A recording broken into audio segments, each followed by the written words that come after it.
29 মে ভারতে মুক্তি পেয়েছে Bollywood cinema me and Mrs Mahi. একই দিনে বাংলাদেশেও মুক্তি পেল সিনেমাটি। বিকেল ৩টার পর থেকে দেশের ২৬টি প্রেক্ষাগৃহে দেখা যাচ্ছে মিস্টার অ্যান্ড মিসেস মাহি সিনেমাটি।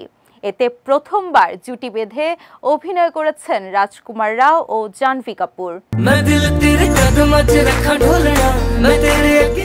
৩০ মে বাংলাদেশের সিনেমাটি সেন্সর পেলেও এফডিসির ১৯ সংগঠনের কারণে মুক্তি পেতে একটু দেরি হয়েছে বলে দেশের একটি সংবাদ মাধ্যমকে জানান আমদানিকারক প্রতিষ্ঠান অ্যাকশন কাট এন্টারটেইনমেন্টের কর্ণধার অনন্য মামুন।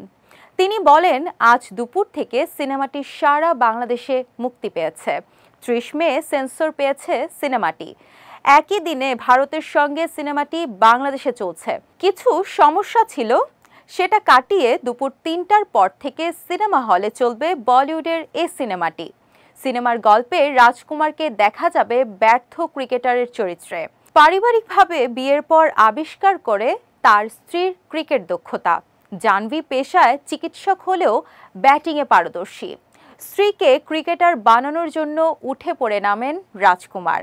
এভাবেই এগিয়ে যায় মিস্টার অ্যান্ড মিসেস মাহি সিনেমার কাহিনী। করণ জোহর প্রযোজিত সিনেমাটি নির্মাণ করেছেন শরণ শর্মা।